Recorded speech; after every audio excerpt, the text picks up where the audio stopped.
केरल के तिरुवल्ला में बाढ़ से तबाही का मंजर। गाड़ियों का एक शोरूम पानी में डूबा। गाड़ियों को किसी तरह सुरक्षित निकाला गया, लेकिन कागजात बर्बाद।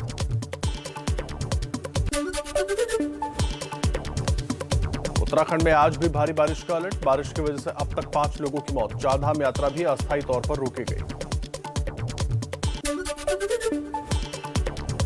उत्तराखंड के रुद्रप्रयाग में लैंडस्लाइड से भारी नुकसान। कई गाड़ियां भी चपेट में आई। राज्य की कई सड़कें बारिश और भूस्खलन के चलते बंद।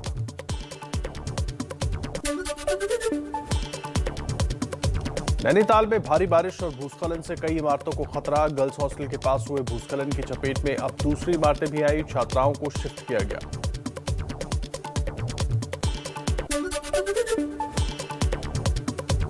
नैनीताल में 2 दिनों से लगातार बारिश के बाद बिगड़े हालात। नैनी झील का पानी नैना देवी के दरबार और मॉल रोड पर पहुंचा। जनजीवन अस्त व्यस्त।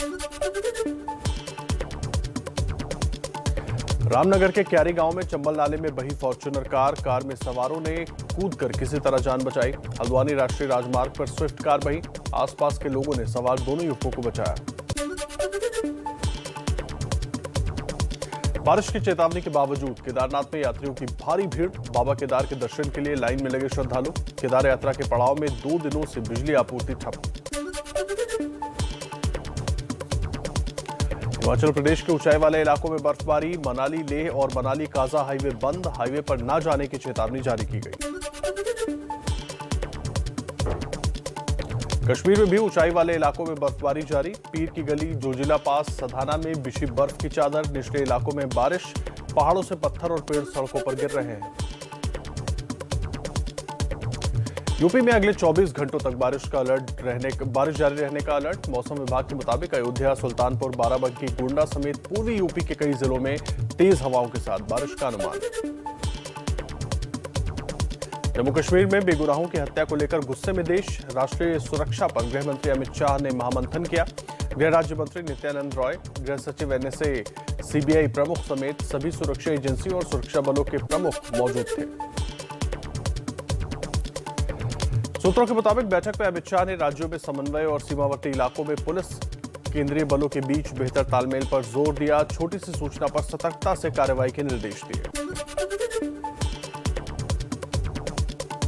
2 दिन के जम्मू दौरे पर army chief MM Naravane Poonch encounter और सुरक्षा हालातों का लेंगे जायजा। एलओसी की फॉरवर्ड पोस्ट का भी दौरा करेंगे। जम्मू कश्मीर में बढ़ती आतंकी घटनाओं के बीच गृह मंत्रालय ने सीआरपीएफ के महानिदेशक कुलदीप सिंह को राज्य के दौरे पर भेजा। राज्य में आईबी, एनआईए, सीआरपीएफ और सेना के बड़े अधिकारी भी इकट्ठा हुए।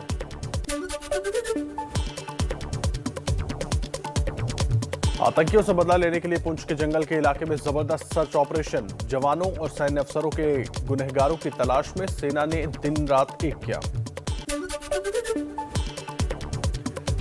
कश्मीर में एक और आतंकी हमले का हाई अलर्ट। सूत्रों के मुताबिक आतंकियों के निशाने पर उरी में हाइड्रो पावर प्लांट और अनंतनाग में इमरजेंसी लैंडिंग स्ट्रिप। नए आतंकी संगठन हरकत 313 को जिम्मा सौंपा गया।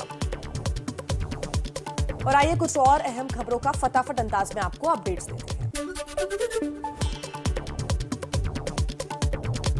जम्मू कश्मीर में नागरिकों पर बढ़ते आतंकी हमलों से डर का माहौल। हमलों के बाद से बड़ी संख्या में दूसरे राज्यों के लोगों का पलायन शुरू। जम्मू कश्मीर के कुलगाम में मारे गए बिहार के 2 मजदूरों का शव आज अररिया पहुंचेगा। रविवार को आतंकियों ने 2 मजदूरों की गोली मारकर हत्या कर दी थी। कश्मीर में आतंकी हमलों पर आरजेडी के तेजस्वी यादव का बयान। कहा, बिहार के लोगों को फौरन वापस लाया जाए। हालात सामान्य होने तक हर महीने उन्हें 10-10 हजार रुपए देने की मांग की। केंद्रीय मंत्री गिरिराज सिंह के बाद बिहार के डिप्टी सीएम तारकिशोर प्रसाद ने की वर्ल्ड कप में भारत पाकिस्तान मैच पर रोक लगाने की मांग। कहा, पाकिस्तान को कड़ा संदेश देने की जरूरत है। 24 अक्टूबर को होना है पाक से मुकाबला। सहारनपुर में कारपेंटर सगीर अहमद सुपुर्दे खाक किए गए। पीछे छोड़ गए 4 बेटियां और 1 बेटा। शनिवार को पुलवामा में आतंकियों ने सगीर की हत्या कर दी थी। जम्मू कश्मीर में आम लोगों की हत्याओं के विरोध में कांग्रेस का छात्र संगठन एनएसयूआई सड़कों पर उतरा। गृह मंत्री अमित शाह का पुतला फूंका। प्रदर्शनकारियों को हिरासत में लिया गया। बांग्लादेश में मंदिरों और हिंदुओं पर हो रहे हमलों के विरोध में विश्व हिंदू परिषद का विरोध प्रदर्शन। आज कोलकाता में सड़कों पर उतरेंगे कार्यकर्ता। कोलकाता में बांग्लादेश के डिप्टी हाई कमिश्नर से मिला बीजेपी प्रतिनिधिमंडल। स्कॉन मंदिर में इस तोड़फोड़ के मामले को लेकर बातचीत हुई। बांग्लादेश में रंगपुर के पीरगंज में हिंदू मछुआरों के गांव में बदमाशों ने लगाई आग। पीड़ितों का आरोप, हमलावरों ने 15 से 20 घरों को जला दिया। बांग्लादेश में हिंदुओं की सुरक्षा को लेकर आरएसएस ने चिंता व्यक्त की। सरकार से सुरक्षा सुनिश्चित करने की मांग की। बांग्लादेश में सांप्रदायिक हिंसा के बाद पश्चिम बंगाल में खुफिया विभाग ने जारी किया अलर्ट। ईद मिलाद उन नबी और दुर्गा विसर्जन को देखते हुए अलर्ट किया गया जारी। राजनीति से जुड़ी कुछ अहम खबरों का रुख कर लेते हैं फटाफट अंदाज। बीजेपी नेता संबित पात्रा का दावा, कांग्रेस कार्य समिति की बैठक में सरदार पटेल का अपमान हुआ। बोले कांग्रेस नेता तारिक हमीद कारा ने कहा था कश्मीर को भारत से पटेल ने नहीं नेहरू ने जोड़ा। कांग्रेस ने संबित को झूठा बताया। दिल्ली में बीजेपी अध्यक्ष जेपी नड्डा की अगुवाई में पार्टी की बड़ी बैठक हुई। 5 राज्यों में विधानसभा चुनाव की तैयारियों पर मंथन हुआ। मोदी सरकार की उपलब्धियों को जन जन तक पहुंचाने की रणनीति तैयार। लखनऊ में आज दोपहर 1 बजे कांग्रेस महासचिव प्रियंका गांधी की प्रेस कॉन्फ्रेंस। यूपी विधानसभा चुनाव के टिकट बंटवारे में महिलाओं को 33% आरक्षण की घोषणा कर सकती है। पीएम मोदी के वाराणसी दौरे को लेकर किसानों की फसल नष्ट करने की अफवाह पर सख्त प्रशासन। डीएम ने कहा अफवाह फैलाने वालों के खिलाफ होगी कड़ी कार्रवाई। किसानों को फसल का पूरा पैसा देकर कार्यक्रम की तैयारी की जा रही है। प्रधानमंत्री मोदी की संवैधानिक पद पर 20 साल पूरे होने पर गृह मंत्री अमित शाह सुबह 11 बजे मोदी वैन की शुरुआत करेंगे। मुलायम सिंह के करीबी रहे हरमोहन सिंह यादव का परिवार बदल सकता है रास्ता। सांसद सुखराम सिंह यादव ने की योगी की तारीफ। सीएम योगी वीडियो कॉन्फ्रेंसिंग के जरिए जुड़े थे। यूपी विधानसभा से सीएम योगी का विपक्ष पर तगड़ा हमला। बोले विपक्ष ने संसदीय मर्यादा का पालन नहीं किया। 2022 का विधानसभा चुनाव सबको समझाने का काम करेगा। यूपी की सियासत पे दिखा अनोखा खेल। विधानसभा डिप्टी स्पीकर चुनाव में बीजेपी के समर्थन से जीते एसपी के बागी विधायक नितिन अग्रवाल। नितिन बीजेपी के राज्यसभा सांसद नरेश अग्रवाल के पुत्र हैं।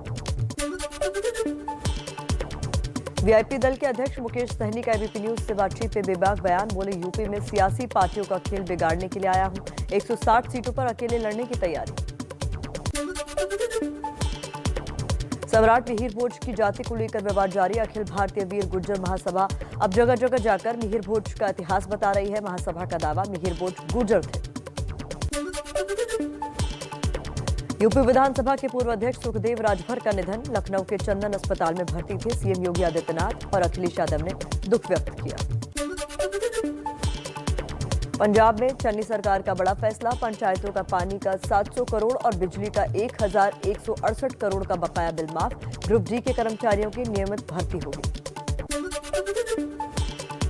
पश्चिम बंगाल के दिनहाटा में चुनाव प्रचार कर रहे बीजेपी विधायक मिहिर गोस्वामी और बीजेपी उम्मीदवार अशोक मंडल पर हमला। बीजेपी ने ममता की पार्टी टीएमसी पर आरोप लगाया।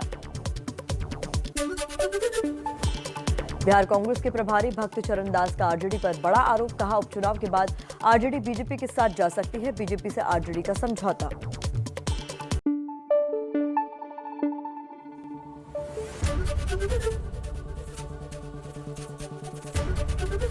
एबीपी न्यूज आपको रखे आगे।